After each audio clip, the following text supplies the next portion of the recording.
तो आइए मिलकर अपने आप को और अपने इर्द गिर्द के माहौल को महफूज बनाएं। WB by Himani, hygiene and personal care.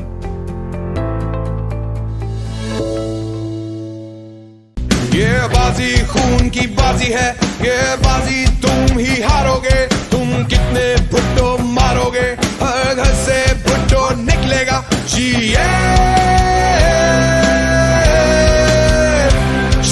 Bhutto.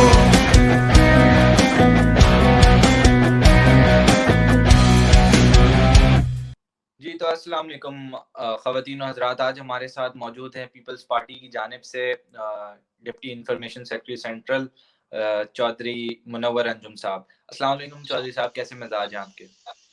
ठीक ठाक, आप सुनाएं, खैरियत से हैं? ठीक है अल्हम्दुलिल्लाह सर। कैसा चल रहा है पाकिस्तान में, कैसी सूरत हाल है? पाकिस्तान बहुत अच्छा चल रहा है। सबसे पहले मैं ओवरसीज पाकिस्तानियों को सलाम पेश करता हूँ जो समंदर पार की दूर आपके मुल्क में बस रहे हैं और उनकी वजह से पाकिस्तान में जो है फॉरेन करेंसी आ रही है, जिससे थोड़ा सा रेवेन्यूज पाकिस्तान के बेहतर हुए हैं। और जो हमारे जो पहले 12 से 13 बिलियन डॉलर भेज रहे थे, बल्कि इन लोगों की वजह से ये जो है हालात थे इंटरनेशनली, उस वजह से कुछ जो है इंक्रीज आई है और इन लोगों की बहुत ज़्यादा कंट्रीब्यूशन है ओवरसीज पाकिस्तानियों की। और मैं इनकी वजह थी कि जब कारिल भट्टो साहब ने जब सोचा कि जी मैं समंदर पार पाकिस्तानी को भेजूं जो कि अपने मुल्क से दूर जाके रोज़गार, उन्होंने 2 मिलियन के करीब लोग भिजवाए जो कि मिडल ईस्ट में और सऊदी अरेबिया में और डिफरेंट मुल्कों में गए। उन्हीं की काविश से आज ओवरसीज पाकिस्तान इस मुल्क की इकॉनमी में बहुत बड़ा हिस्सा डाल रहे हैं, जो कि 22-23 बिलियन डॉलर है। अगर ये लोग बाहर ना गए होते तो आज इतनी बड़ी इकॉनमी, जितना बड़ा हमारे महंगाई का सैलाब है, शायद ये मुल्क कब का डिफॉल्ट हो जाता है। तो मैं समझता हूँ कि ये जुल्फ़िकार अली भट्टो और फिर उसकी पॉलिसी को कंटिन्यू किया बेनज़ीर भुट्टो साहब ने, तो आज अल्लाह का शुक्र है कि यही पाकिस्तानी जो है पाकिस्तान में जो है वो पैसा भेज रही है। उस वजह से पाकिस्तान में कुछ हिस्सा इनका आने से हमारी इकोनॉमी में कुछ थोड़ा सा फर्क पड़ा हुआ है। मैं इन सब का बहुत शुक्रिया अदा करता हूँ। इन लोगों की बहुत कंट्रीब्यूशन है, इनकी पाकिस्तान से मोहब्बत का भी इजहार है। जी चौधरी साहब, बहुत बहुत शुक्रिया। चौधरी साहब देखें, आज का हमारा जो मौजू है और आज का हमारा जो प्रोग्राम है वो बहुत ही मखसूस और बहुत ही हम इंटेलेक्चुअल टॉक करेंगे और उसके साथ साथ हम लोग जो है बहुत ही गहरी बातें करेंगे, जो कि खास तौर पे वो बातें होंगी जो कि हमारी आवाम, जो कि आवाम के सवालात हैं वो सारे होंगे। तो आपसे मैं आवाम के सवालात करूँगा।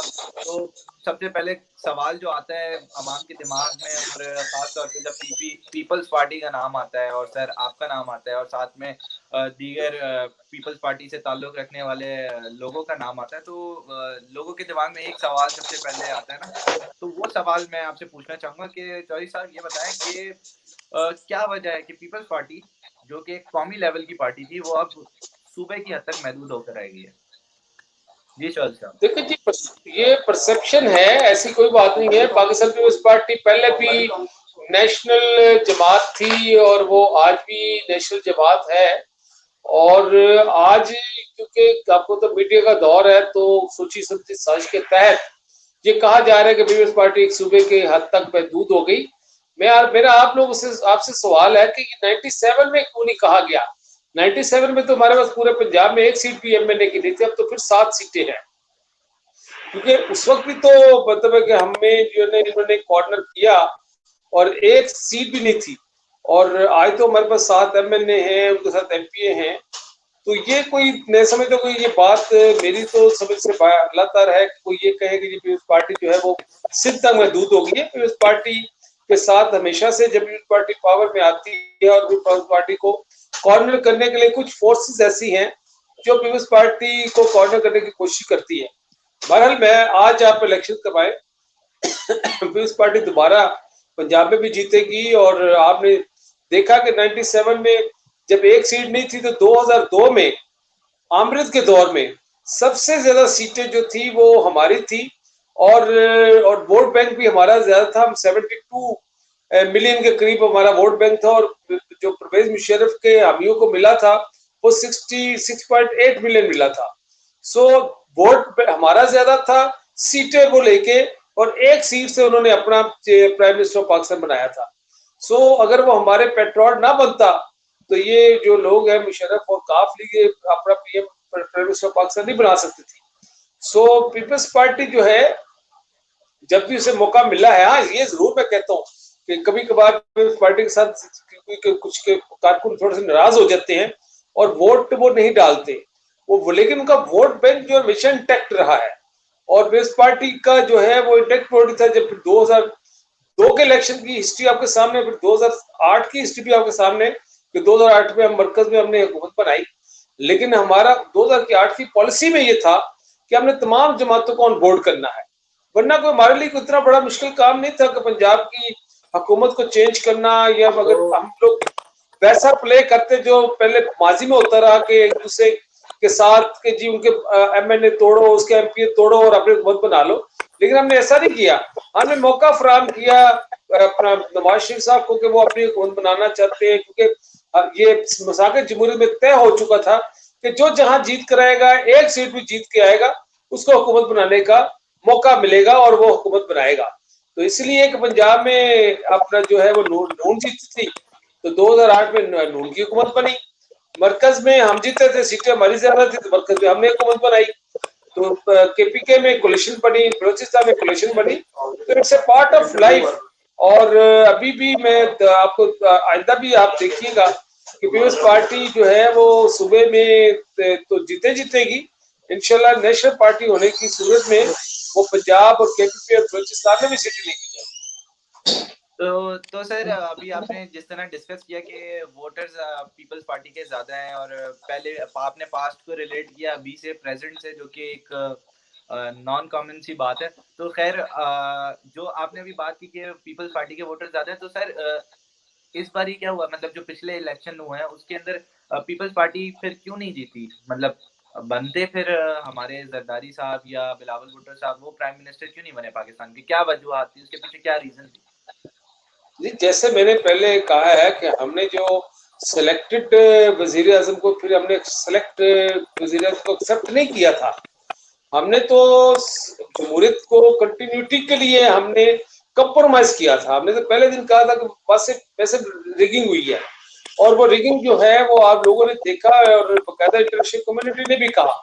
लेकिन क्योंकि हम नहीं चाहते थे कि कोई ऐसा इकदाम किया जाए जिससे जमहूरियत को खतरा हो, तो हमने जो है उस वक्त कहा कि ठीक है, अगर अपना ये हुकूमत बना रहे थे उनको बनाने दे। तो वो हुकूमत बनाने में हुए कामयाब, और वो हमने देखे कोई ऐसा पार्ट प्ले नहीं किया जिससे जमहूरियत डीरेल होती है, जिससे जो है वो कोई हम पैसे की सियासत करते जो 90s में होता रहा, खरीद फरोख्त हम करते। हमने ऐसी कोई हरकत ना किसी को करने दी, ना हमने खुद की। वरना आपको पता है कि पैसे की कमी तो अपना नून लीग के पास नहीं थी। वो चाहती तो वो पैसे की अपनी गर्मी से काफी से लोगों सीटों को मैनिपुलेट कर सकती थी। तो ऐसा ना उन्होंने किया, क्योंकि हम चाह रहे हैं कि जमहूरी जो दौर है, जमहूरियत डीरेल और ये आगे की तरफ चले। बाकी ये है कि अगर हमें जो है वो जब 2013 के इलेक्शन में जो है हमें तो अपना, मैं मानता हूँ कि वोट जो है वो उस हिसाब से नहीं मिले। 2018 के इलेक्शन में जो है हमें जो है वो वोट नहीं, लेकिन कुछ हमारे लोग थे नाराज भी थे, कुछ लोग हमारे नाराज भी थे, ये भी मैं मानता हूँ। लेकिन ये कि वो जो वोटर हमारा नाराज था वो उसका बेनिफिट तो मिला अपना इसको इमरान खान को। लेकिन ये है कि अब इंशाल्लाह आप देखेंगे कि अभी जो है हम लोग जमहूरियत की मजबूती के लिए अपना किरदार पूरी तरह अदा कर रहे हैं और करते रहेंगे।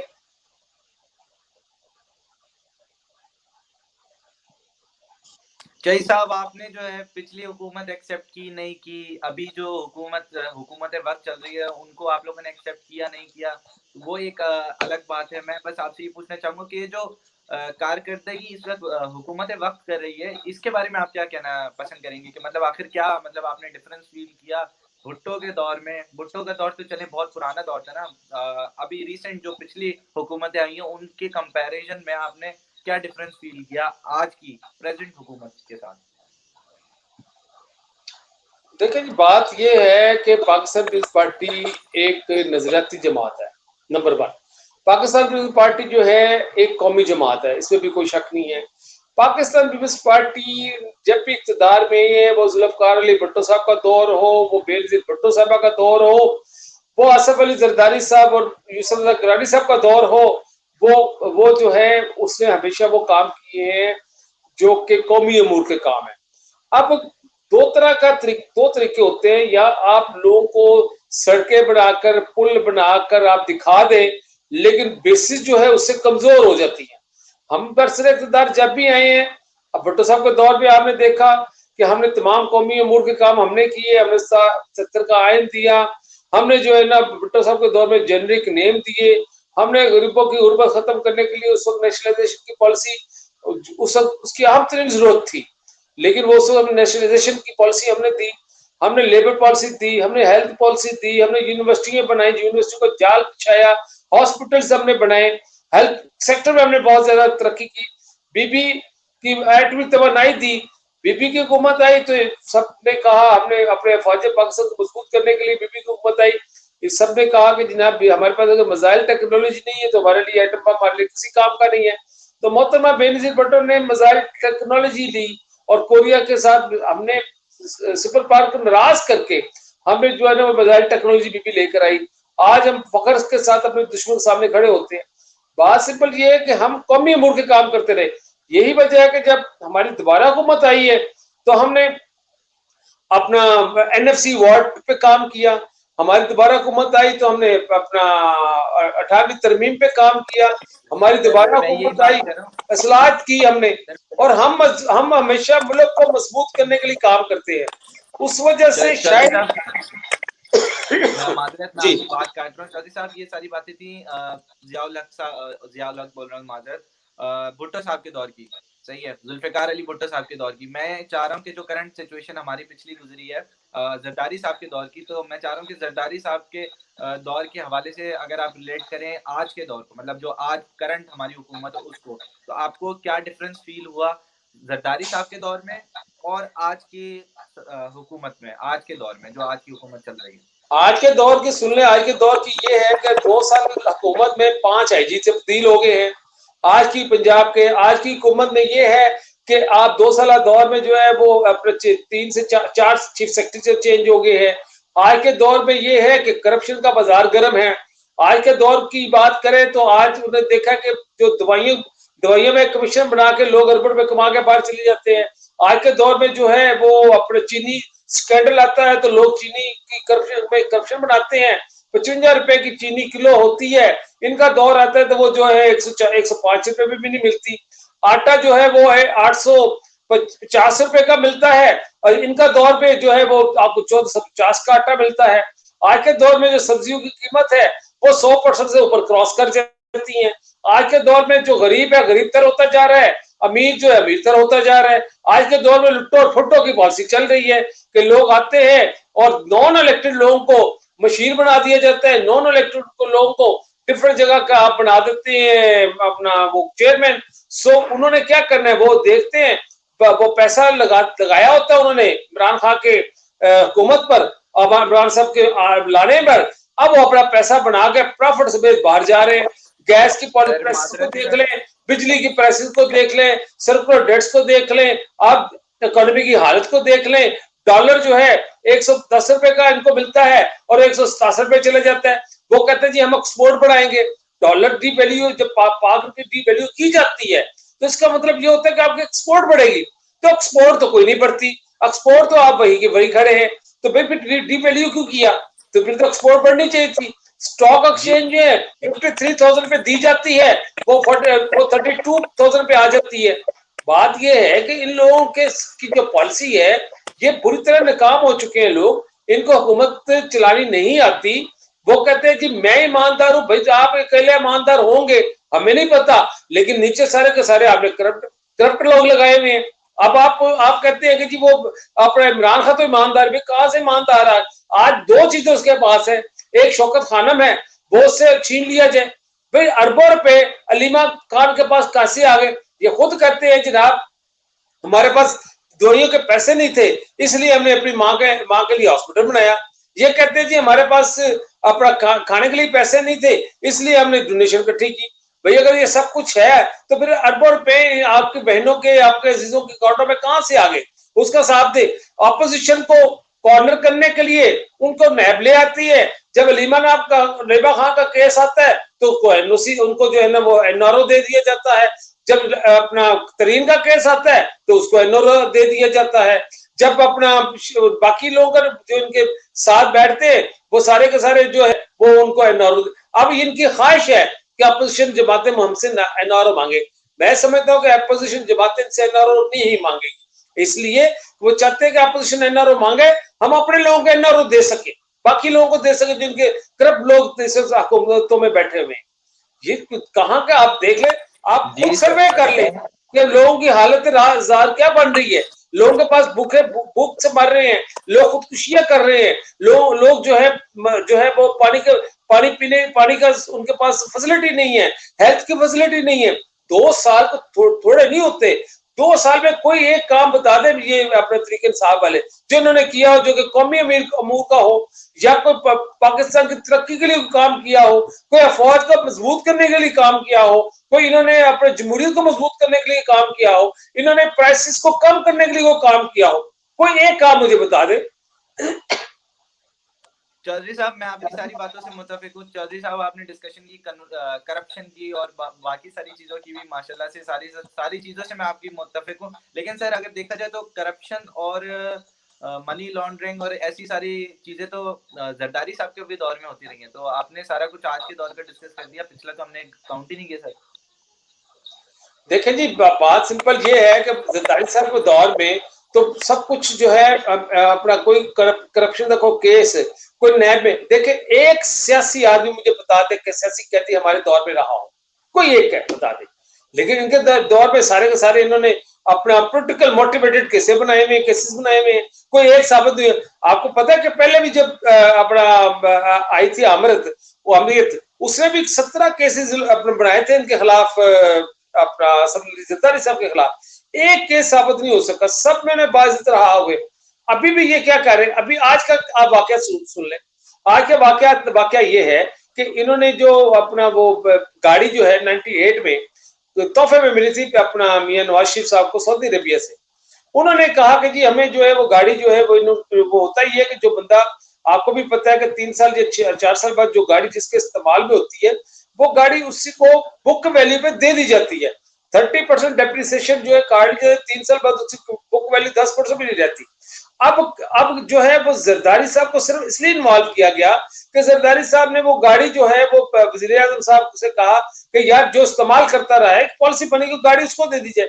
लेकिन इन्होंने वो जो है जरदारी साहब को भी इस केस में मुलव्वस कर लिया, जो कि उनका लेना देना ही कुछ नहीं है। अच्छा सर, ये तो सारी बातें थी ना पॉलिटिकल। मैंने आपसे सवाल किया कि जी क्या डिफरेंस आपने पाया पिछली हुकूमत में जो कि जरदारी साहब की हुकूमत थी और आज की हुकूमत थी, आपने साफ साफ बता दिया। ये तो सारे थे पॉलिटिकल डिफरेंसेस। सर अब असल में जरदारी साहब ने इस मुल्क के लिए क्या किया और असल में आज की हुकूमत इस मुल्क के लिए क्या कर रही है। सिर्फ जरदारी साहब को काउंट ना करें, भले आप पीपल्स पार्टी को काउंट कर लें, चले। पीपल्स पार्टी ने अपने दौर में इस पाकिस्तान को, हमारे इस मुल्क को क्या दिया, और आज ये जो हुकूमत अभी चल रही है ये इसने हमारे मुल्क को क्या दिया। What is the difference you feel so far? मैं तो बात करूंगा पाकिस्तान पीपल्स पार्टी की। पाकिस्तान पीपल्स पार्टी को जब इक़्तिदार मिला, जरदारी साहब को इक़्तिदार मिला, तो हम जो है ना जो रिजर्व थे वो अपना $5 बिलियन थे। स्टॉक एक्सचेंज 5000 पॉइंट्स पे खड़ी थी। हमने जब इक़्तिदार छोड़ा तो रिजर्व तो 20 बिलियन से ऊपर थे। जो स्टॉक एक्सचेंज थी वो $22,000 से ऊपर थी। हमने जो सबसे अच्छा काम किया वो किया NFC वार्ड, सूबों और पावर्स को हमने सूबों में डिवाइड किया। हम मरकज से अब जो है ना हमने सूबों तक लेके गए। हमने जो ना 18वीं तरमीम को खत्म किया। हमने जो है वो जो जरदारी साहब ने कहा कि जी हम जो है हम सब मिलकर काम करें ताकि हर बंदे का जितना बेडेड है वहां काम करे। हमने जमहूरियत की मजबूती के लिए मिसाक जमहूरियत किया, हमने जमहूरियत की मजबूती के लिए हमने यहाँ पे फिर पहली दफा हुआ कि हमने 5 साल पूरे किए, 5 साल पूरे करके हमने इक़्तिदार जो है ट्रांसफर किया। ये कोई छोटी बात नहीं थी हमारे लिए। हमने जो है उसके बाद जो है महंगाई जो है हमारे दौर में देख लें, तरक्की की रफ्तार हमारे दौर में ज्यादा थी। हमने हॉस्पिटल्स बनाए, हमने यूनिवर्सिटियां बनाई, हमने जो है ना गरीब की गुर्बत को खत्म करने के लिए बेसिक इनकम सपोर्ट प्रोग्राम दिया, जिससे लोगों को फौरी तौर पर 25% 30% उनकी इनकम में इजाफा किया। पूरी दुनिया ने बेसिक इनकम सपोर्ट प्रोग्राम को अप्रिशिएट किया कि इससे अच्छा जो है वो प्रोग्राम नहीं हो सकता। सो हमने तो जो जो काम किए हैं वो सारे के सारे लोगों को नजर भी आ रहे हैं। ये बात मैं आपको क्लियर बात बताता हूं कि हमने पाकिस्तान की बुनियादों को मजबूत करने के लिए जो किरदार अदा किया है, आने वाली जनरेशन के लिए जो किरदार अदा किया है, ये जो है ना ये कुछ छोटी बात नहीं है। हालांकि हमारी लीडर जो है वो दुनिया से रुखसत हो चुकी थी, शहीद हो चुकी थी बेनजीर भुट्टो, लेकिन हमने पाकिस्तान खप्पे का नारा लगाया। हमने कहा नहीं कि पाकिस्तान है तो सब कुछ है, हम है तो पाकिस्तान होगा तो हम होंगे। सो हमने हमसायों के साथ, और सबसे बड़ा अहम काम जो मेरा ख्याल है कि कोई नहीं कर सकता था, वो हमने ये किया कि दहशतगर्दी को पाकिस्तान में खत्म किया। वरना तो लोग तो जब बीबी आई थी वो तो सवात पे झंडा लहराने के लिए लोग तैयार बैठे हुए थे। उन्होंने कहा कि हम जो तालिबान है वो कह रहे थे कि हम सवात पे झंडा लहराएंगे। ये हमारी हुकूमत ही थी जिन्होंने दहशतगर्दी के लिए बेशुमार कुर्बानियां दी। हमने बेशुमार जो है वहां उसके जो हमने धकेल दिया, सबको यहाँ से निकाल दिया कि ताकि दहशत, अब आप हम सुकून से पाकिस्तान में आपको दहशतगर्दी नजर नहीं आएगी, सुकून से जिंदगी आप लोग गुजार रहे हैं। सर पाकिस्तान पीपल्स पार्टी के जो काम है आप उसकी हिस्ट्री देख ले।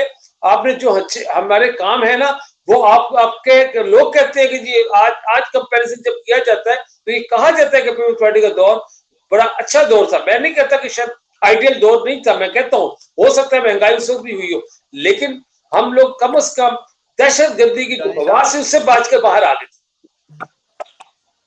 जय साहब आपने बिल्कुल सही कहा, लेकिन सर आपने एक पॉइंट रेस किया कि जरदारी साहब के दौर में, पीपल्स पार्टी के दौर में जो है दहशतगर्दी और ये सारी चीजें कम हो गई थी। तो सर अगर देखा जाए तो दहशतगर्दों को पालने वाली भी पीपल्स पार्टी थी। सोशल मीडिया में हर जगह यही पता चलता है, चाहे वो आप उजैर बलोच को देखें या आप राव अनवर को देखें, तो पीपल्स पार्टी ने तो इन लोगों को भी पाला। तो इस बारे में आप क्या कहेंगे? लोगों का ये मानना राव अनवर का पीपल्स पार्टी से क्या ताल्लुक, उजैर बलोच का पीपल्स पार्टी से क्या ताल्लुक? हमारा उससे कोई ताल्लुक नहीं है। बात सिंपल ये है कि हमने जब आप मुझे ये बताएं कि कोई प्रेसिडेंट अपने इख्तियारात सरेंडर करता है? जरदारी साहब ने 58(2)(b) की जो थी वो अपने विजिट को इख्तियार अपने कर दिए। थर्ड टाइम प्राइम मिनिस्टर बनने का फायदा मियां नवाज शरीफ साहब को होना था, हमें नहीं होना था, लेकिन हमने क्योंकि समझा कि वो गलत है हमने उसको खत्म किया। बीए की शर्त जो है वो हमने खत्म की क्योंकि हम समझते थे कि ये ह्यूमन राइट्स के खिलाफ ये बात। हम जो लोग जिनके पास जरूरी नहीं है कि तलीमी मेयार, लोगों का इल्मी मेयार, जिनके पास तलीमी मेयार होता है उनसे ज्यादा लोग ऐसे भी है जिनके पास डिग्री नहीं, उनके पास इल्मी मेयार ज्यादा होता है। सो हम समझते हैं कि हमने जो काम किए वो लोगों को नजर आ रहे हैं। आज लोग कहते हैं कि पीपल्स पार्टी के दौर में मजदूरों को हकूक दिए गए। हमने स्टॉक ऑप्शन के जरिए 12.5 लाख लोगों को जो अदारों का शेयर होल्डर बना दिया हमने मजदूरों को। ये कोई छोटा कारनामा नहीं था कि 12,50,000 जो शेयर हमने डिस्ट्रीब्यूट कर दिए। सो मैं समझता हूं कि ठीक है कि जब भी आप पूरा देखें, आप 13 साल आप यूपी के देख ले, 3 साल आप यहिया खां के देख ले, ये 16 साल हो गए, 11 साल आप जवाला के देख ले, तो 27 साल हो गए, मुशर्रफ के 9 साल देख ले, तो ये बन जाते हैं कि तकरीबन अपना 36 साल तो इस मुल्क में आमरीत रही है। 36 साल का चीजें जो है वो जमहूरियत के खाते में नहीं डाली जा सकती। और 36 साल में जब उनके पास टाइम था, जब उन्होंने कोई ऐसा काम मुझे बता दे जिससे वो अपना उन्होंने कोई अवामी फलाह के लिए काम किए हों। बिल्कुल चौधरी साहब, बिल्कुल सही कह रहे हैं आप, लेकिन मेरा जो सवाल है वो ज़ियाउल हक साहब और परवेज मुशर्रफ साहब तक पहुंच गया, डिक्टेटरशिप तक पहुंच गया। मेरा सवाल ये था कि क्या राव अनवर और उजैर बलोच जैसे लोगों को पीपल्स पार्टी ने नहीं पाला? मैं तो कह रहा हूँ हमारा हमसे क्या तलक, हमने क्यों पाला उजैर बलोच को और ये हमारा क्या तलक? हर अखबार में, हर पूरे सोशल मीडिया पे हर जगह यही देखने को मिला मुझे, जितनी जब से मैं देख रहा हूँ, तो सर पूरी आवाम जब से देख रही है तो उन सबको यही देखने को मिला कि Uzair Baloch was very closely connected to Peoples Party. फिर उसके बाद राव अनवर साहब was closely connected to Zardari साहब। तो इस बारे में आप क्या कहेंगे? और ये इसमें कोई झूठ नहीं है, कोई वो बात नहीं है, पूरी दुनिया के पास इस चीज के सबूत मौजूद है सर। सर सबूत आज तक आया तो कोई नहीं, अदालतों में कोई सबूत लेके तो नहीं आया कि उजैर बलोच या अपना राव अनवर के साथ हमारा कोई लिंक था। हमारा तो कोई, हमने तो डिनाई किया था, हमारा उससे कोई लिंक नहीं था। ये तो उनके वो लोग जो है, अगर कहीं पे अपना कहीं पे अगर कोई लीडर जाता है, और लीडर को तो लोग मिलते रहते हैं, अगर वो मिल गया तो इसका मतलब कोई पिक्चर आ गई तो इसका मतलब उनको लिंक है। मुझे रोज कई लोग मिलते हैं, उसमें मुझे क्या पता उसमें कोई दहशतगर्द है या उसमें कोई अपना कौन लोग है। पॉलिटिकल आदमी का काम है लोगों से मिलना। लेकिन ये कहना कि जो उजैर बलोच को हमने पाला, ये राव अनवर को पाला, ये सरासर गलत है। ऐसी कोई बात नहीं है। हमारी लीडरशिप ने को जरूरत क्या थी? हमारी लीडरशिप जो है एक जमहूरी जमात है, हम जमहूरियत पे बिलीव करने वाले लोग हैं। हम वोट के बलबूते पे हमेशा आते हैं, लोग हमें वोट देते हैं, लोग हमें पसंद करते हैं। आज सिंध में देख लें कि बिलावल भुट्टो जरदारी साहब जो है इस वक्त बिल्कुल खास में जो है वो जलसा करते हैं, तो लोग दीवानों की तरह उनको वेलकम करते हैं। सो बात यह है कि पाकिस्तान पीपल्स पार्टी ने हमेशा, हमारे अंदर तो कोई मिलिटेंट कोई ऐसा विंग नहीं है कोई जो इस तरह की काम करता हो। हम तो जमहूरी लोग हैं, साफ सुथरे लोग हैं। हमारे जितने भी लीडर्स हैं, आपने देखा होगा वो सारे के सारे जो है पाकिस्तान पीपल्स पार्टी के, उनके बड़े बड़े नाम हैं। हमारे जो लीडर्स हैं वो कभी भी जो है इस तरह के किसी चीजों में इन्वॉल्व नहीं होते। हाँ, ये जरूर है कि मीडिया में परसेप्शन जो है क्रिएट की जाती है पार्टी को कमजोर करने के लिए। हालांकि इनको खतरा हमेशा रहता है उन फोर्सों को कि पीपल्स पार्टी मजबूत होगी तो शायद हमें खतरा होगा। मैं समझता हूँ कि पाकिस्तान पीपल्स पार्टी जमहूरी कुफ्ते मजबूत होंगी तब पाकिस्तान मजबूत होगा। चाहे सूबे मजबूत होंगे, एनएफसी अवार्ड के तहत हमने सूबों को मजबूत किया है। अब ये मरकज में चीजों को ले जाना चाहते हैं। अब क्या इनको प्रॉब्लम क्या है? इनको प्रॉब्लम यही है कि एनएफसी अवार्ड जो है वो क्योंकि सुबह को उसको हिस्सा मिलता है, ये चाहते हैं कि जो पावर्स है वो मरकज में आ जाए। झगड़ा सिर्फ ये है, तभी हमारी लीडरशिप को ये जो है ना मुख्तलिफ केसेस में फंसा रहे हैं। कभी राहुल स्कैंडल ले आते हैं, कभी मीमो गेट का स्कैंडल ले आते हैं, कभी रोहन वार का स्कैंडल ले आते हैं, कभी उजैर बलोच का स्कैंडल ले आते हैं। ये मीडिया के स्कैंडल्स है। आपने देखा कि पंजाब में जो है पानी आता है तो उसका जिक्र नहीं होता। सिंध में जरा पानी आता है तो पूरा मीडिया जो है वो उसके ऊपर पीछे पड़ जाता है। सिंध में अगर 5वां आईजी चेंज हुआ होता तो सुबह से लेकर शाम तक सारा का सारा मीडिया जो है वो सिंध को बुरा कह रहा होता। पंजाब में 5वां आईजी चेंज हुआ है, वहां कोई भी नहीं बोलता।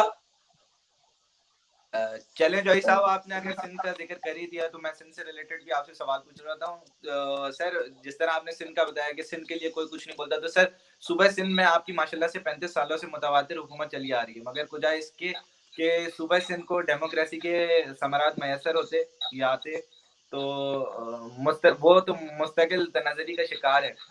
ख्वाह वो तालीम हो, सेहत हो, इंफ्रास्ट्रक्चर हो या माहौलियात हो, वो आपके सामने पिछले दिनों जो है लोग कुत्ते के काटने की वैक्सीन नहीं मिल रही थी और बड़े मसले फेस करने पड़े थे। और थर आखिर आता ही सिंध में, तो सर आपके सामने थर में पानी मैसर नहीं था। तो सर 35 सालों से तो आप लोगों की हुकूमत चलती आ रही है, आप लोगों का एक होल्ड है सिंध के अंदर, तो फिर ये सब आप कैसे बोल सकते सर? 35 साल की हमारी हुकूमत कहाँ रही है? मुझे ये बताएं कि 35 साल तो आमरीत रही है हमारी हुकूमत। तो अपने 2 साल हमें मिले 88 में, 2.5 साल हमें मिले 93 में, ठीक है। उसके बाद जो है अब हमें अब आगे सुन ना, आप कह रहे हैं ना कि हमें हुकूमत हमारी हुकूमत हमें मिली कि हमें काम कब कर लेती है। लेकिन इसके बावजूद मैं आपको बताना चाहता हूँ कि पाकिस्तान में सबसे अच्छा जो अपना गुर्दा ट्रांसप्लांट का प्लांट, जो ट्रांसप्लांट का हॉस्पिटल है वो सिंध में है, जो कि पंजाब से लोग वहां पे इलाज करवाने आते हैं और फ्री ऑफ कॉस्ट है। वहां पे थल में जाके देखें कि सड़कों का जाल बिछा हुआ है, थल में जो है पानी के जो है प्लांट लगाए गए हैं। आप कहते हैं कि वहां पे आप वहां जाके देखें, आप यूनिवर्सिटी की जो है जितनी हमने यूनिवर्सिटियां दी हैं पूरे इस हिस्से में जाके आप देखें, एजुकेशन की लोगों को प्रॉब्लम होती थी, लेकिन अब वहां पे जो है हमारी बेहतरीन यूनिवर्सिटियां कायम हुई हैं। अब आप कराची को हमारे खाते में डालेंगे तो वो तो मैं कहूंगा वो गलत है, क्योंकि कराची जो है वहां पे पहले एमक्यूएम रही है, कराची में एमक्यूएम रही है, कराची में जो है कराची का मसला और है। और लोकल गवर्नमेंट जब से पैसे मिले तो ये काम तो लोकल गवर्नमेंट एमक्यूएम की मेल था ना, उसने काम क्यों नहीं किया कराची में? हमें जहां मौका मिला हमने काम किया, हमने अस्पताल बनाए। अब ये है कि पैसा हमें एनएफसी अवार्ड के पैसे पिछले हमें 2 साल से नहीं मिल रहे जो इन्होंने संभाल के रखे में। अगर अब आए हैं तो कहते हैं जी 108 जो है मुरब्बे 108 जो है अरब हम देंगे, वो आपने कहा से देना है? वो बाकी तो उसमें से अपना 69% हिस्सा 69% तो सिंध गवर्नमेंट अपने पास से लगा रही है। बाकी जो है जो पैसे हैं उनमें भी सिंध अपना जो मरकज वाले हैं वो पैसे वो नहीं दे रहे प्रोजेक्ट्स पे। तो जो प्रोजेक्ट मरकज ने शुरू किया है वो कंप्लीट नहीं, ग्रीन लाइन प्रोजेक्ट वो मरकज का है लेकिन वो अभी तक कंप्लीट नहीं हुआ। नहीं, मैं समझ गया सर, लेकिन आपने अभी थोड़ी देर पहले एक इसी जुमला कंप्लीट करते हुए आपने एक बात कही कि कराची का एक अलग मामला है। तो सर क्या आप कराची को सूबा सिंध में कंसीडर नहीं करते? जी, आप कराची को सूबा सिंध कंसीडर नहीं करते? नहीं, कराची सिंध का हिस्सा है, सिंध का शहर है, लेकिन आप देखें ना वहां पे जो लोग रहे हैं आपके सामने हैं। एमक्यूएम को 30 साल वहां एमक्यूएम ने हुकूमत की, उसने क्या किया? हम तो आ जाए हैं, लेकिन हमने जो है कराची में जैसे बारिश हुई है तो बारिश में तो हम लोगों ने जो है वो जब देखा। अब आपको बताता चलूं कि वर्ल्ड बैंक ने $1 बिलियन कहा कि जी हम जो ना कराची में नालों की बहाली के लिए देंगे। अब लोग जब सेंट्रल गवर्नमेंट को पता चला कि जी 1 बिलियन मिलने वाला है तो उन्होंने कहा जी हाँ हम आएंगे, हम नालों की सफाई का काम करेंगे ताकि ये पैसा उनकी तरफ चला जाए। भाई बात ये है कि जब हम कर रहे हैं वहां पे आपने देखा कि एक दिन में पानी सारा का सारा निकला। कुछ इलाके हैं और 70% जो इलाका है मलीर का इलाका, डिफेंस का इलाका, ये तो वैसे ही अपना कैंट एरिया है। ये तो कैंट एरिया के लोगों का काम है। वहां पे जो कंट्रोलमेंट बोर्ड है वो लोगों ने जाकर उनके दरवाजे तोड़े हैं। सर कराची में से पानी, कराची में जो अभी फ्लड हुआ था, आप ये बताएं कि कराची में से पानी निकाला किसने? क्योंकि जहां तक हम लोगों का नजरिया है, जहां तक सोशल मीडिया, जहां तक मीडिया है, क्योंकि आपको पता है मीडिया तो कुछ भी बोल देती है बकवालात के। तो सर मीडिया तो चले कुछ भी दिखा देगी, लेकिन असल में कराची में जो सैलाब आया, कराची में जो इतना सारा पानी जमा हुआ, वो निकाला किसने? पीटीआई ने निकाला, पीपल्स पार्टी ने निकाला या एमक्यूएम ने निकाला? एमक्यूएम के तो चले 30 साल थे, 35 साल थे या 37 साल। एमक्यूएम कहीं नजर नहीं आई, एमक्यूएम कहीं नजर नहीं आई, एमक्यूएम कहीं नजर नहीं आई। इनके 17 एमएन ने, इनके 27 एमपी नजर कहीं नहीं आए। वो जो सदर साहब बैठे हुए हैं अलवी साहब, जो कि अपने वो कश्ती लेके पानी में खड़े होकर तस्वीर उतरवाते थे, वो कहीं नजर नहीं आए। उनका गवर्नर कहीं नजर नहीं आया। वहां किन्होंने काम किया? हमारे लोगों ने काम किया। हम लोगों ने पानी निकाला, हम लोगों ने नालों की सफाई करवाई। ये तो लोग कहीं नजर ही नहीं आए। पीपल्स पार्टी के लोग थे, कहाँ गए इनके टाइगर? कहाँ थे टाइगर? कोई मुझे एक टाइगर आप सोशल मीडिया पे देखे, कोई मुझे बता दे कि इनके टाइगर कहीं नजर आए। कोई मुझे बता दे इनके एमपी ने, इनके अपने एमपी ने कहा है कि सिंध गवर्नमेंट का कोई कसूर नहीं है, ये जो है कंट्रोलमेंट बोर्ड का कसूर है। मैं खुद पानी में खड़ा हूँ, इनके अपने एमपी इनके खिलाफ बोलते नहीं। बात यह कि इमरान खान जो है वो बड़ी आलम में बैठा रहा, वो पूरा सैलाब में वो कराची नहीं आया। जब पानी उतर गया तो कराची में चला गया। जब देखा कि भाई ये लोगों ने पानी निकाल दिया है तो वो वहां पे गोंगलों से मिट्टी झाड़ने के लिए वहां पहुंच गया। सर ऐसा कौन सा इलाका है, ऐसा कौन सा इलाका है जिधर से पीपल्स पार्टी ने, स्पेसिफिकली पीपल्स पार्टी ने पानी निकाला हो? भाई कौन से नहीं निकाले? आप मुझे बता दें किस में से नहीं निकाला? वो पीपल्स पार्टी ने पूरा का पूरा, जितने हमारे वजीर थे, वजीर आला साहब थे, वो खुद पानी के अंदर खड़े होकर अपने उन्होंने कामों की निगरानी की है। बिलावल साहब ने खुद पानी में जाके लोग कामों की निगरानी की है। आप कह रहे कि पानी नहीं निकाला? आपने सोशल मीडिया पे जाके चेक तो करें। सईद गनी साहब खुद मौजूद थे, हमारी वहां कमेटी थी, मुस्तफा मुर्तजा वहां थे, वहां पे नासिर शाह थे, तो हमारे वजीर तो ऑन ग्राउंड थे। मुझे तरीका इंसाफ का कोई एमपीएम मैंने मुझे अभी दिखा दे आपके पास सोशल मीडिया पे कहीं हो, मैं चैलेंज करता हूँ, मुझे कोई दिखा दे जो उन्होंने जाके पानी के लिए कोई काम निकाला हो, कोई मुझे दिखा दे।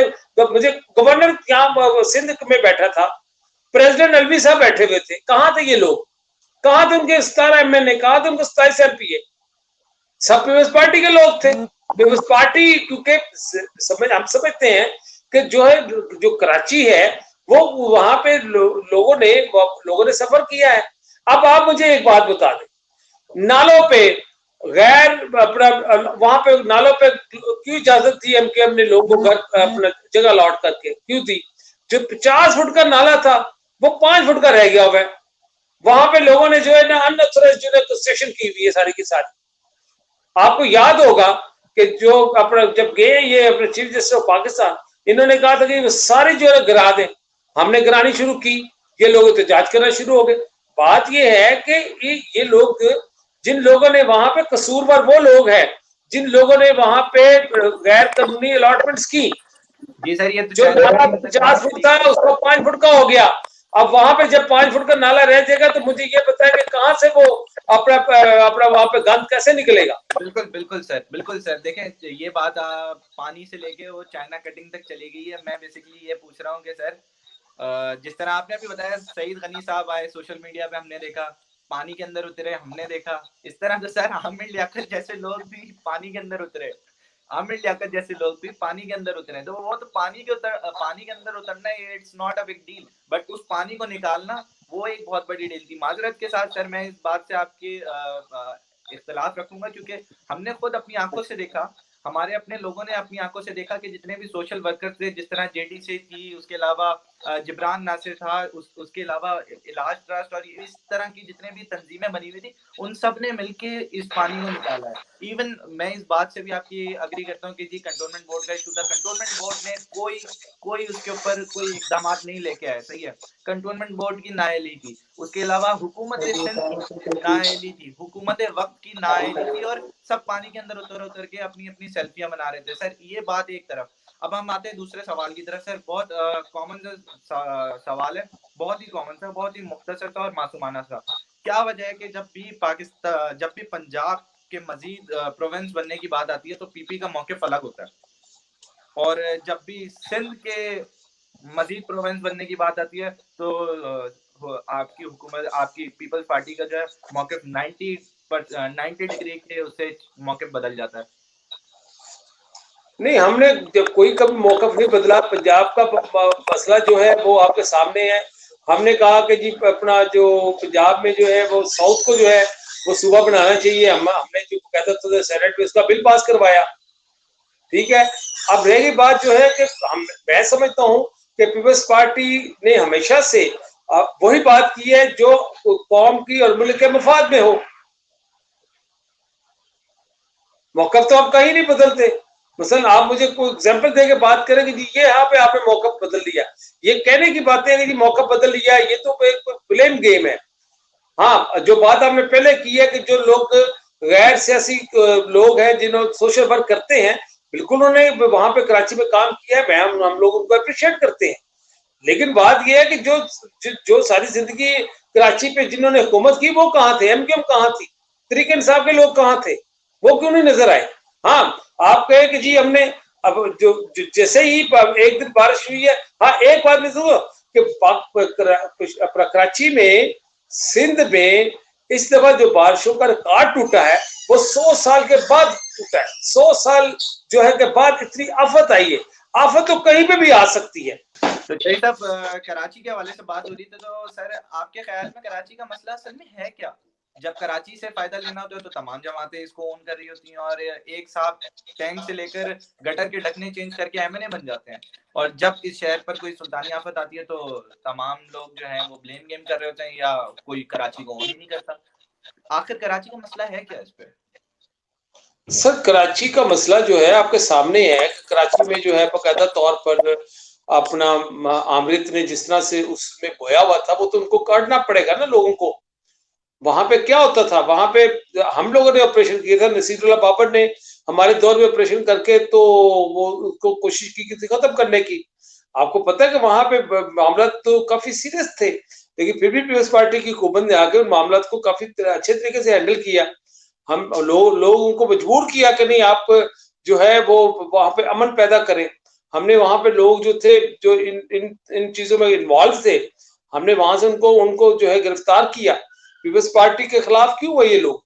इसलिए हुए कि पीपल्स पार्टी जो है हमेशा से वो यही कर रही थी कि भाई हम चाहते हैं कि पाकिस्तान का अमन तबाह ना हो। पूरी इकोनॉमी जो है पाकिस्तान में से, अगर वो पाकिस्तान की इकोनॉमी में से पाकिस्तान का कराची में सबसे ज्यादा जो है वो रेवेन्यू जनरेट करने वाला सिटी है, आप उसको पैसे नहीं दे रहे। सर्कुलर जो रोड है उसको सर्कुलर रेल को है उसको कंप्लीट नहीं कर रहे आप लोग। आपने पैसा, आपने ग्रीन लाइन का आपने दिया था पैसे, वो आप वहां पैसे नहीं दे रहे। आप कराची को स्क्रू करने, कोई कभी आप कहते हैं कराची को कि जी आप गवर्नर राज लगा देंगे, कभी आप कुछ कहते हैं कभी कुछ कहते हैं। भाई हुकूमत को काम तो करने दें, अगर 5 साल का मैंडेट उनको मिला है तो उनको 5 साल काम करने दें। बाकी फिर भी मैं समझता हूँ कि इस वक्त कराची के अंदर काफी अमन है अल्हम्दुलिल्लाह। पीपल्स पार्टी ने जो है उसको कंट्रोल किया है, लॉ एंड ऑर्डर को बेहतर सिचुएशन की है। हमने कराची की जो है रोड्स बहुत अच्छी की है, अंडर पासिस बहुत ज्यादा बनाए हैं। हमारे दौर पे जाकर देखे कि कराची शहर है, फैसल में कितने अंडर पास बने हैं। हमने रोड्स को बेहतर किया, हमने रोड्स बड़ी की है वहां पे। हमने हॉस्पिटल जो है उनकी कैपेसिटी बढ़ाई है हम लोगों ने। हमने वहां यूनिवर्सिटियों की कैपेसिटी बढ़ाई है, हमने स्टूडेंट्स की कैपेसिटी बढ़ाई है कराची में। ये नहीं कि कराची में जब से हमने आए हमने वो काम सारे के सारे हम कर रहे हैं जो कि एक पॉलिटिकल जमात करती है, और हम सबको साथ लेके भी चल रहे हैं। ये नहीं कि हमने ये किसी को हमने स्क्रू किया जो ये लोग करते हैं लोग उसको।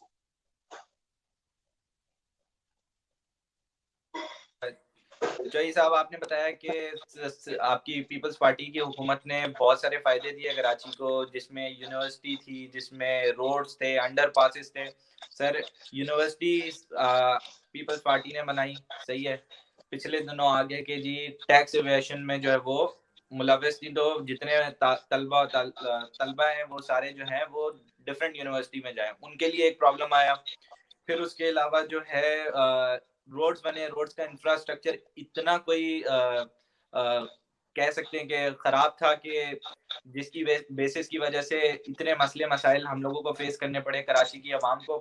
फिर उसके बाद तीसरी बात आपने अंडर पासिस की, तो अंडर पासिस मेरा ख्याल है मुस्तफ़ा कमाल साहब ने बनवाए थे, और अब जाके पीटीआई के दौर में भी बने हैं, जो कि पंजाब चौरंगी से लेके डिफेंस तक जो जाता है वो अंडर पास है, जो कि टू बी वेरी ऑनेस्ट जो कि यूजलेस था फिर भी बनाया।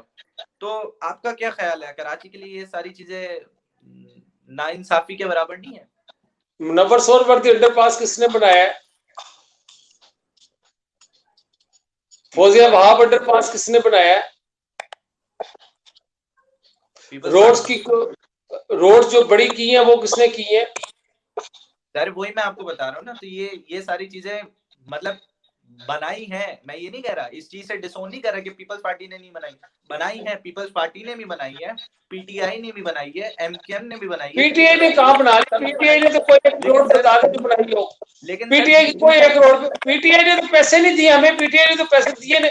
पीटीआई का प्रोजेक्ट थे जिसमें ग्रीनलैंड प्रोजेक्ट था, उसके पे पैसे नहीं, उन्होंने वो कंप्लीट नहीं किया। बिल्कुल सर, मैं इस बात से आपकी देखा, दो तरह के प्रोजेक्ट्स होते हैं, प्लीज मैं आपको क्लियर करना चाहता हूँ, अपनी आवाम को भी क्लियर करना चाहता हूँ। 2 तरह के प्रोजेक्ट होते हैं जी, मैं इसको 3 पे डिवाइड कर देता हूँ।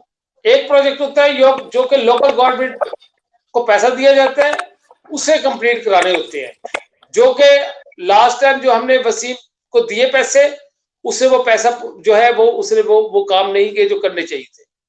फिर एक होता है सूबाई गवर्नमेंट के पास प्रोजेक्ट होते हैं जो सूबाई गवर्नमेंट उसको ऑन करती है।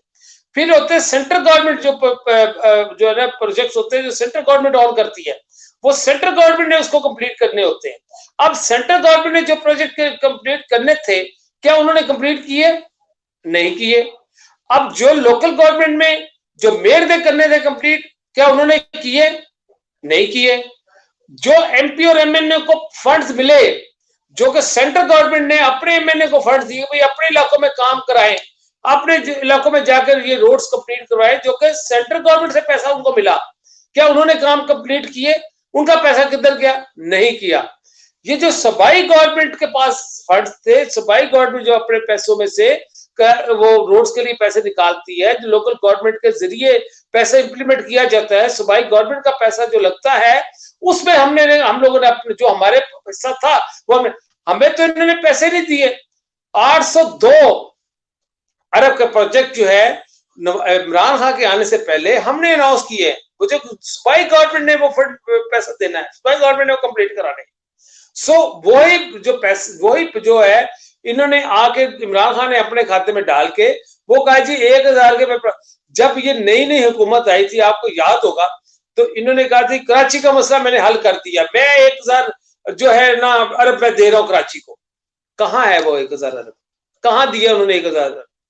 देखो, गवर्नमेंट के अपने लिमिटेड वसाइल भी होते हैं, सूबाई गवर्नमेंट के अपने, हमने अपने वसाइल से मैक्सिमम वहां किया, हमने अपने वसाइल से हमने जो है वो वहां पे जो है ना एयरपोर्ट्स बनाए, थल में एयरपोर्ट बना है, आपको पता है बख्ताबार एयरपोर्ट थल में बनाया गया है। मतलब हमने आईबीए के साथ हमने वहां पे एक मेडिकल कॉलेज बनाया है, वहां पे अपना सखर में। तो हमने तो जो सूबाई गवर्नमेंट के पास वसाइल थे हमने उसका, लेकिन हमारा पैसे एनएफसी अवार्ड का पैसा ही नहीं हमें दिया गया। 2 साल से हम कह रहे हैं हमें पैसा दे, नहीं दिया गया। सो ये 3 जो लोग हैं, ये तीनों की रिस्पॉन्सिबिलिटी बनती है कराची के मसले को हल गई। ये सिंध गवर्नमेंट ने अकेले नहीं हल करना था, मरकज ने भी करना था, लोकल जो है मेयर ने भी करना था। वो तो कोई नजर नहीं आए कराची को, और मलबा सारा का सारा सूबाई गवर्नमेंट पे हम डाल देते हैं। कोई बात होती है कराची अपना वैक्सीन जो जैसे आपने पहले कहा कि कुत्ते की वैक्सीन काटने की नहीं है, पंजाब में कुत्ते काटे तो उसको मीडिया वाले न्यूज पे बात करते, कराची सिंध में कोई थोड़ी सी भी वाकया हो जाए तो उसको उछाल के बाहर उछाल लिया जाता है। ये आपको भी पता है ये कौन लोग जो उछालते हैं। क्या डेंगू के मसले पे, क्या पंजाब की ये जो है कोरोना के मसले पे जो है इन्होंने क्या वैक्सीन, इन्होंने इंजेक्शन अपना वो टेस्ट ही नहीं किए कंप्लीट, हमने टेस्ट भी किए। इन्होंने अपना वो एक हॉस्पिटल बनाया 1000 बेड का, कितनी बड़ी करप्शन हुई इसकी। बिल्कुल बिल्कुल चौधरी साहब, आप बिल्कुल सही कह रहे हैं। मेरा सवाल लेकिन फिर वो दोबारा से घूम गया। मैं यही आपसे अर्ज कर रहा हूँ कि चौधरी साहब देखें, मैं तो ये नहीं कह रहा कि किसने बनाया किसने नहीं बनाया, सही है। मेरा बात करने का मकसद ये है कि सबने बनाया, मैं कहता हूँ सबने बनाया, पीटीआई ने बनाया, सही है। नहीं, सबने नहीं बनाया, पीटीआई ने कुछ नहीं बनाया। पीटीआई पिछले 2 साल से हुकूमत में, उन्होंने कुछ नहीं किया। मैं वही आपको अर्ज कर रहा हूँ, पीटीआई ने भी चले कंसीडर किया, सही है, कि बनाया। क्या किया? हमने कंसीडर किया कि पीटीआई ने भी बनाया, फर्ज किया। क्या बनाया? पीटीआई के प्रोजेक्ट तो तैयार कंप्लीट ही न हुए, उन्होंने पैसे नहीं दिया। सेंट्रल गवर्नमेंट, आप पीटीआई किसको कहते हैं? सेंट्रल गवर्नमेंट वो कहते हैं ना, मैंने आपको क्लियर कट बताई है कि 3 तरह के फंड्स होते हैं। सिंध गवर्नमेंट लोकल गवर्नमेंट को पैसा देना, वो दिए। फिर सेंट्रल गवर्नमेंट ने, मरकजी हुकूमत ने कुछ प्रोजेक्ट को स्टार्ट किया जो कि कंप्लीट हुई अभी तक हुए, पैसे नहीं दिए गए। मैं यही कह रहा हूँ जैसा, मैं यही कह रहा हूँ कि फर्ज करें कि पीटीआई ने भी बना दिया, सही है, और एमकेएम ने भी बनाया था, पीपल्स पार्टी ने भी बनाया था, सही है, सबने बनाया, सारी पार्टियां ठीक है, सारी पार्टियों ने जो है कराची को कुछ ना कुछ दिया, सही है, फर्ज कर लें, सही है। तो जितना कुछ भी दिया वो एक स्क्रैच दिया, एक यूजलेस चीज दी। यूजलेस इसलिए बोलूंगा क्योंकि वो काम नहीं आई। वो काम इसलिए नहीं आई क्योंकि हमने खुद अपनी आंखों से काफी सारे अंडर पासेस ऐसे देखे जिसकी वजह से जिसके रोड जो है आधे से ज्यादा टूटे हुए हैं, सही है। आवाम ने नहीं तोड़ा सर, माजरत के साथ। उसके अंदर जितने भी लेबर इस्तेमाल हुई, लेबर करप्ट थी, लेबर के ऊपर जो तबका था वो करप्ट था, चाहे वो पीपल्स पार्टी का दौर हो, एमकेएम का दौर हो, या जिसका भी दौर हो, I don't care about them. But sir ये सारी मुश्किलातें हम लोगों को फेस करनी पड़ी हैं। और आज भी अगर आप कोई भी किसी भी अंडरपास का नाम ले ले, किसी भी पुल का नाम ले ले सर, वो आपको उस हालत में मिलेगा जिस हालत में किसी गरीब तरीन मुल्क, इराक जैसे गरीब तरीन मुल्क में आपको मिलेगा। बल्कि मेरा ख्याल है वो भी हमारे कराची से लाख दर्जे बेहतर ही निकलेगा। तो सर ये तो सारी बातें हैं जो कि रियलिटी है, इस बारे में तो हम कुछ कह नहीं सकते। चले, हो गई जो मिस्टेक्स हुई पिछले में, उम्मीद करता हूँ कि पीपल्स पार्टी दोबारा आए और दोबारा आने के बाद जो है कुछ अच्छे वसाइल लेके आए और हमारे कराची को, हमारे मुल्क जिस शहर से पलता है उस शहर को कुछ अच्छा, कुछ बेहतरी दे। खैर बात तो ये सारी थी ना कि क्या मिला क्या नहीं मिला। तो सर अब आते हैं लॉ एंड ऑर्डर के ऊपर। कराची में लॉ एंड ऑर्डर की सिचुएशन कब असल में सही होगी सर आपके ख्याल में, और कब नहीं हकीकी मायनों में ये लूटा मारी नहीं, लॉ एंड ऑर्डर की कब्जा सूरत हाल तो बहुत बेहतर है सर। कराची में लॉ एंड ऑर्डर की बहुत बेहतर है। बोरी बंद, लशें बंद हो गई हैं, अगवा बराए तहवान बंद हो चुका है। तो लॉ एंड ऑर्डर की हमने तो लॉ एंड ऑर्डर पे बहुत ज्यादा काम किया है। नहीं सर, ये पिछले शायद दो तीन सालों में खत्म हुआ है। उससे पहले तो सर मोबाइल भी छिन रहे थे सर, बोरीबंद लाशें भी चल रही थी, सब कुछ चल रहा था। पिछले 3 सालों में हुआ। इसके पीछे कारगर ये आपको भी पता है, हमारी हुकूमत ने हुआ है, हमारी हुकूमत ने इस लॉ एंड ऑर्डर पे बहुत ज्यादा काम किया है। हमारी हुकूमत ने जो है वो चीजें, आपको भी पता है कि बोरीबंद लाशें कहां से आ रही थी, आपको भी पता है कि वो लोग कौन थे। मैं उनका नाम नहीं लेना चाहता। ये कौन लोग कर रहे थे, ये कौन लोग कराची का अमन खराब किया हुआ था, किनके मुफाद में अमन, कराची का अमन जाता था, किनको इसका फायदा हो रहा था। आपको भी पता, बत्ता कैसे चल रहा था, बत्ता बंद हुआ सारा का सारा। अब लोग, कराची के लोग सुकून से रह रहे हैं, पीपल्स पार्टी की हुकूमत की वजह से वहां पे लोग सुकून से रह रहे हैं। अब लोग अपने खुशहाली के साथ, जो पंजाब में लोग आए थे वो वापस कराची चले गए हैं। उनको पता है कि कराची में जो है पीपल्स पार्टी को आज क्यों पीपल्स पार्टी की हुकूमत को लोग अप्रिशिएट भी कर रही है, पीपल्स पार्टी की हुकूमत, क्योंकि वहां पे डे बाय डे मजबूत हो रही है।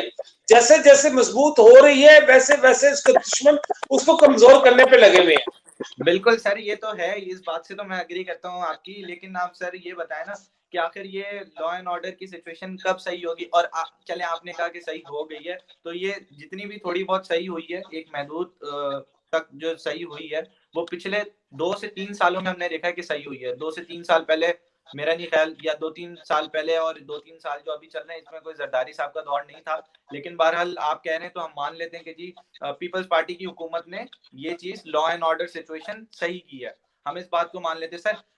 ये तो बात थी कराची की। सर आप चले जाएं मटियारी या दूसरे जो अंदरून सिंध वाला एरिया है सर, वहां तो आज भी सोशल मीडिया पे देखने को मिलता है कि पीपल्स पार्टी के गुंडे जो है वहां पे काबिज हैं जमीनों पे, और जो है लोग जो है बेचारे परेशान है उनसे। इवन पुलिस भी उसके अंदर कुछ नहीं करती। क्यों? क्योंकि पुलिस जो बैठी हुई है वो भी पीपल्स पार्टी की बैठी हुई है।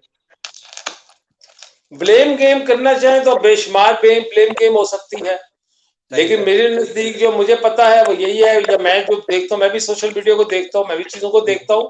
ब्लेम गेम करना चाहे तो बहुत सारी है ब्लेम गेम, लेकिन अगर आप बात करेंगे मेरे पर ग्राउंड पे क्या है, तो ग्राउंड में सिंध में तरक्की जो पीपल्स पार्टी के दौर में हुई, इससे पहले कभी नहीं हुई।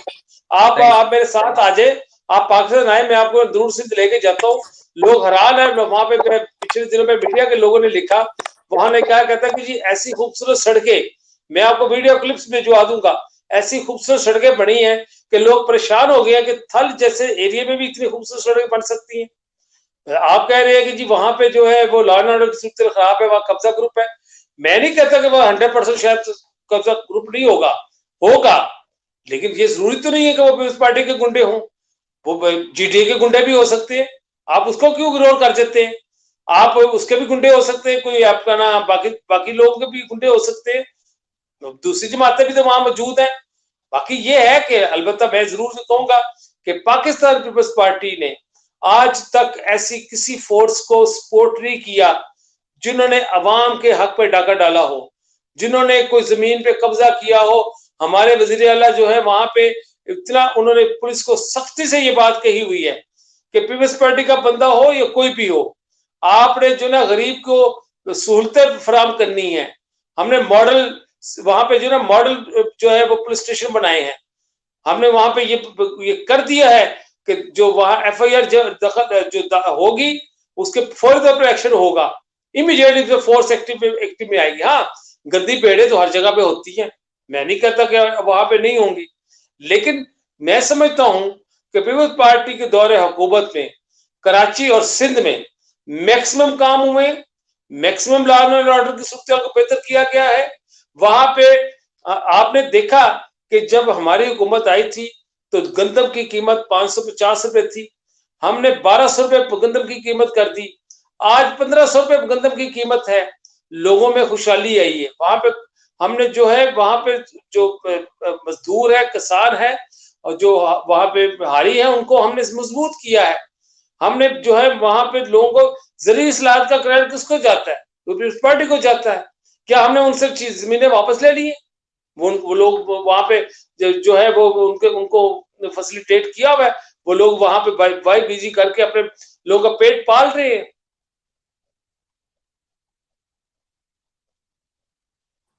सर आप बिल्कुल सही कह रहे हैं, ऐसा ही है। लेकिन सर सारी बातें आपकी दुरुस्त हैं। पिछले दिनों बस एक वीडियो वायरल हुई थी सोशल मीडिया पे। मटियारी में कुछ लोग थे, वो पीपल्स पार्टी का नाम यूज कर रहे थे। खुदा जानता है कि वो पीपल्स पार्टी के थे कि नहीं थे। बहरहाल पीपल्स पार्टी को ऐसे बदनाम भी किया जाता है कई जगहों पे, जैसा कि आपने अभी थोड़ी देर पहले ही बताया। तो सर सही है, अगर पीपल्स पार्टी के थे तो वो भुगतेंगे, अगर पीपल्स पार्टी के नहीं है तो भी बस अल्लाह तो देख रहे हैं ना सर। बस ये है कि सर माशाल्लाह से हमने देखा है हर तरह से, आप लोगों की पार्टी ने, पीपल्स पार्टी ने, आप लोगों की क्या हमारी पार्टी ने, सबने पीपल्स पार्टी ने बहुत काम भी किए हैं। इसी तरह बाकी जमातों ने भी काम किए हैं। बस ये है कि उम्मीद करते हैं कि आने वाले वक्तों में जो है ये सारी सूरत हाल दुरुस्त हो जाए। और बस ये आखिरी सवाल है मेरा आपसे, और सवाल के बाद थोड़ी सी हम आपस में कन्वर्सेशन करते हैं। तो सवाल कुछ इस तरह से कि कुछ हफ्तों पहले मैंने एक आर्टिकल पढ़ा अल जजीरा पे मैं सर्च कर रहा था कोरोना की वजह से इकोनॉमिकल प्रॉब्लम्स जो फेस हुई हैं। तो सबसे पहली लाइन छोड़ के, क्योंकि सबसे पहली लाइन तो आपको भी पता है नवाज शरीफ साहब की होगी, तो दूसरी लाइन पे जरदारी साहब का नाम था, जिसके अंदर उसमें लिखा था कि जी करप्शन और IMF और ये सारी चीजें लिखी हुई थी। इस बारे में आप क्या कहेंगे? मतलब इस बारे में से मुराद ये कि कब हमारे मुल्क के लीडर्स के नाम करप्शन के साथ हटेंगे, मेरा ये सवाल है बेसिकली आपसे। बात ये है कि अपना जरदारी साहब पीपल्स पार्टी को बकायदा तौर पर एक सोची समझी साजिश के तहत पीपल्स पार्टी को बदनाम किया गया, इसी लीडरशिप को। क्योंकि आपको भी पता है कि पावर गेम में कुछ लोग समझते थे कि ये पीपल्स पार्टी अगर अब बरसे इक़्तिदार आई तो हमारी जो अथॉरिटी है वो कम होगी। पीपल्स पार्टी ने ये करके भी दिखाया कि हमने, आपको पता है कि पहली दफा ऐसा हुआ कि हमने वर्दी उतरवाई और एक स्मूथ ट्रांजैक्शन ऑफ डेमोक्रेसी हुई, वरना ऐसा पहले कभी नहीं हुआ। एक आमर जाता था, दूसरा आमर आ जाता था। सो हमने जो है स्मूथ डेमोक्रेसी की तरफ एक कदम बढ़ाया। अब आप कहते हैं कि जी उनके नाम के साथ करप्शन का लफ्ज आता है। करप्शन का लफ्ज है, वो केस भी साबित हुआ है। वो मुझे बता दे कि जरदारी साहब के खिलाफ 17 केस बने थे, यहां तक बने, मुझे वो सोना दिखा दे जो गवर्नर हाउस से पकड़ा गया था हजारों टन, वो किसकी कस्टडी में है? जरदारी साहब को जब गिरफ्तार किया गया गवर्नर हाउस से, तो ये अखबारों की सुर्खियों में था कि जी हजारों टन सोना वहां पे मौजूद था, वो कहाँ है, वो मुझे बताएं कहाँ पे पड़ा है। सर बात ये है कि ये लोग जो हैं, अगर बदनाम ना करते जरदारी साहब को, तो क्या ख्याल है कि अगली हुकूमत क्या अपना पीपल्स पार्टी अपना बना उनकी पावर को रोकने के लिए किया जाता है, उनको बदनाम किया जाता है, वरना कोई चीज साबित तो हुई नहीं है। क्या कुछ नहीं किया इन लोगों ने पीपल्स पार्टी को रोकने के लिए? मोहतरमा को शहीद कर दिया पीपल्स पार्टी को रोकने के लिए। मोहतरमा को मुल्क से बाहर जाना पड़ा, केसेस बनाए। एक केस मोहतरमा फेस कर रही थी कराची में, एक केस मोहतरमा पिंडी हाई कोर्ट में, एक केस मोहतरमा अपना लाहौर हाई कोर्ट में। आपने वीडियो भी वायरल हुई, मलक कयूम का वीडियो वायरल हुई कि उसको कहा गया कि इनके खिलाफ आप फैसला दे। सैफुर रहमान ने पैरी पढ़कर माफी मांगी, जिसने केस बनाए थे जरदारी से, मुझे गलती, हाफिज मीर के काल में ये बात आ गई। नई जनरेशन को हिस्ट्री के पीछे भी जाना चाहिए। कभी कभी सामने दिखने वाली चीज जो होती है, चमकने वाली चीज सोना नहीं होती, करीब से जाके पता चलता है कि वो पीतल है, और कभी कभी पीतल जो है वो सोना होती है। होता ये है कि ये पीपल्स पार्टी को कॉर्नर करने के लिए हुकूमत ने पूरा जोर लगाया। लोगों ने उन गैर जमहूरी कुव्वतों ने पीपल्स पार्टी का रास्ता रोकने के लिए कोशिश की। ज़िया-उल-हक ने कहा था कि पीपल्स पार्टी ओल्ड स्टोरी, 88 में पीपल्स पार्टी दोबारा बरसे इक़्तिदार आई, 90 में हुकूमत पूरे हमें 5 साल पूरे करने नहीं दिए गए, ना नवाज शरीफ को पूरे करने दिए गए, ना हमें पूरे करने दिए गए। जमहूरी हुकूमत को तो पैसे नहीं दिए जाते, आमदनी आती है तो उसको अरबों अरबों डॉलर दे दिए जाते, चाहे वो ज़िया-उल हक का दौर हो तो चाहे मुशर्रफ का दौर हो। ये मोहतरमा बेनज़ीर भुट्टो को कहा जाता है कि आज पाकिस्तान में जमहूरियत है। हमने इंटरनेशनल कम्युनिटी को कन्विंस किया कि अगर आप चाहते हैं कि पाकिस्तान में जमहूरियत प्रवान चढ़े तो आप हमें जो है वो फिर आप आमरीत को पैसा ना दें, आमरीत जब आए तो उनका पैसा बंद करें। तो ये कानून बनाया गया, कांग्रेस का कानून बना करी लोगों बिल के जरिए कि जमहूरी हुकूमत को एड मिलेगी, किसी आमरीत को या डिक्टेटर को एड नहीं मिलेगी। वरना तो ये अगर ये डिसीजन ना हुआ होता, ये कांग्रेस का कानून ना बना होता, तो आपका क्या हाल है कि जब हम आए हैं हर महीने तो हमें ये गिरा रहे थे कि जी फौज आ रही है। तो ये अभी भी जो है जितने बुरे हालात हुए थे, जब धरना दिया इमरान खान ने तो फौज आ सकती थी, लेकिन वो नहीं आई। पाकिस्तान में ये दुआ करें कि 15 साल ये पूरे हो जाएं। मैं होपफुल हूं सारे मसाइल हल होंगे, ये जमहूरियत की कंटिन्यूटी कायम रहे। हम नहीं चाहेंगे कि हम किसी गैर जमहूरी कुव्वत साथ दें, हम चाहते हैं कि ये अपना टाइम पूरा करे तरीके इंसाफ, लेकिन हम आवाम को भी अकेला नहीं छोड़ना चाहते। हम आवाम के हकूक की भी बात करते रहेंगे, लेकिन हम चाहते हैं कि ये जो इमरान खान है ये कुछ करके दिखाए। बातें तो बड़ी सुन ली, सवाल खाब तो सुन ली है हमने तो देख लिया कि IMF के पास हम नहीं जाएंगे, IMF के पास वो गए।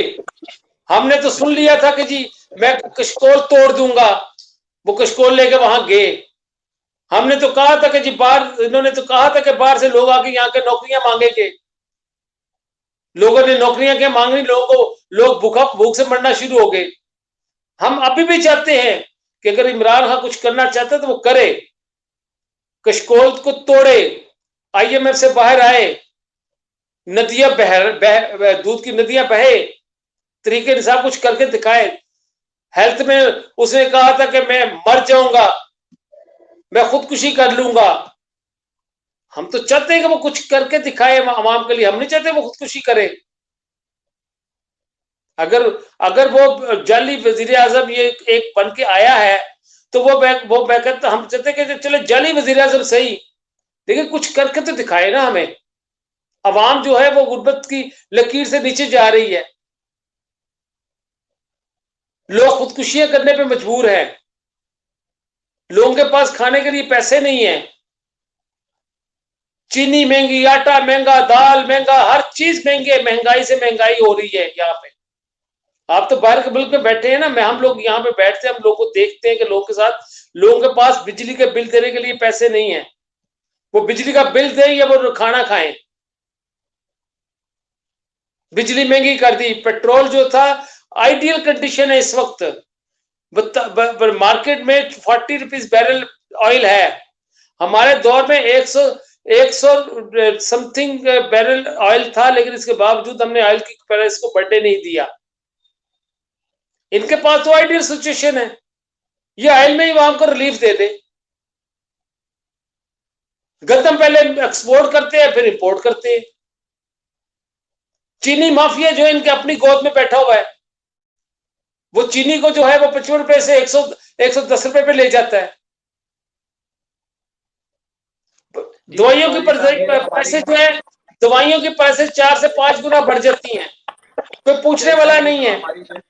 जय साहब, ये सारे मसाइल तो हम लोग पहले भी देखते आ रहे हैं, नवाज शरीफ की हुकूमत में भी और क्या कहते हैं जरदारी साहब की हुकूमत में भी। ये तो मसाइल तो आपको पता है फेस करने पड़ते हैं। ये तो अभी आप थोड़ी देर पहले आप जो एक बात कर रहे थे ब्लेम गेम वाली, ये तो फिर उधर तक बात चली जाएगी। तो सर बस उम्मीद पे दुनिया कायम है सर, कि जो है क्या कहते हैं ये जरदारी साहब और हमारे जितने भी लीडर्स हैं उनके नाम के आगे से ये करप्शन के जो टाइटल लगे हुए, ये करप्ट लोगों के जो टाइटल लगे हुए, ये जल्द से जल्द हट जाए। और उम्मीद पे दुनिया कायम है। इसी तरह उम्मीद करते हैं कि जी मैं इसमें एक बात करना चाहूंगा, ये बिल्कुल हट जाएंगे। जमहूरियत कंटिन्यूटी करे। जमहूरियत 2023 का इलेक्शन जो आएगा वो बड़ा अहम है, पाकिस्तान की किस्मत बदलेगा। वो अगर इलेक्शन हो गया इस मुल्क में, जो मुझे खतरा नजर आ रहा है बीइंग ए पॉलिटिकल वर्कर, बिल्कुल कहीं वो प्रॉब्लम हमें आ जाए। एक इलेक्शन, अगला चौथा इलेक्शन होना पाकिस्तान में, जमहूरी इलेक्शन होना बहुत जरूरी है।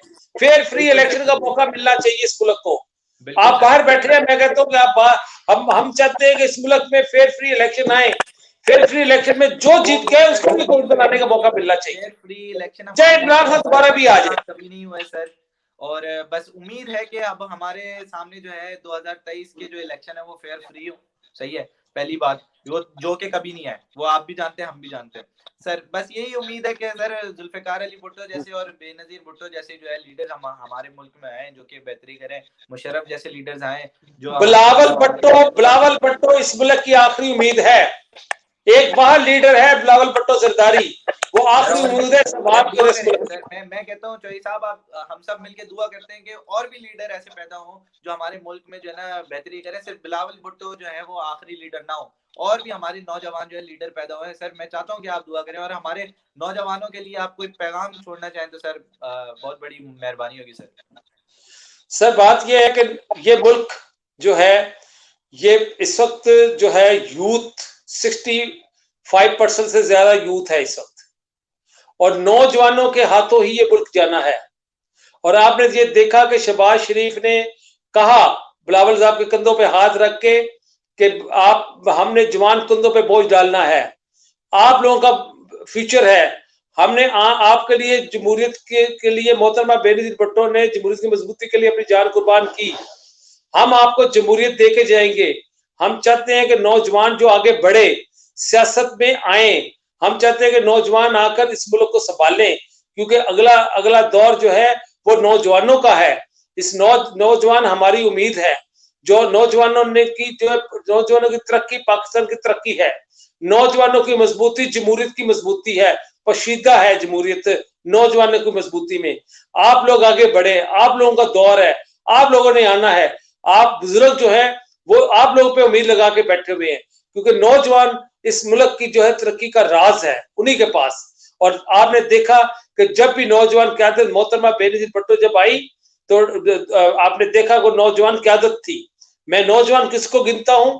जो 17 साल से लेकर जो 35 साल तक है वो नौजवान है। सो मैं नौजवानों के हाथों में क़यादत आएगी और आप लोगों के हाथों में क़यादत आएगी, और इंशाल्लाह मुझे उम्मीद है अपने नौजवान लोगों से कि वो इसकी मुल्क की तरक्की के लिए अपना किरदार अदा करेंगे, और वो ही ऐसी फोर्स होगी जो इस मुल्क को आगे की तरफ लेके जाएगी।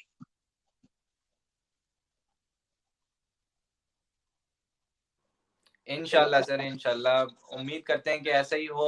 उम्मीद करते हैं कि हमारे मुल्क में और अच्छे अच्छे लीडर जो है पैदा हों, और इस मुल्क की बेहतरी के लिए दुआएं करते हैं, लाखों दुआएं करते हैं कि इस मुल्क की बेहतरी हो, बिलखुसूस कराची की जो कि पूरे मुल्क को पालता है। तो उम्मीद है कि हमारी जो आने वाली हुकूमतें या जो हुकूमत अभी चल रही है वो हमारे मुल्क के मसाइल को जल्द से जल्द हल करे। और बस यही दुआ है। और बहुत अच्छा लगा चौधरी साहब आपके साथ बात करके, बहुत बहुत मजा आया आपके साथ इंटेलेक्चुअल डिस्कशन करके आखिर क्या मसाइल चल रहे हैं। बस फिर इसी तरह हम मिलेंगे आपसे अगले एपिसोड में। तब तक के लिए मुझे दें और चौधरी साहब को दें इजाजत। खुदा हाफिज।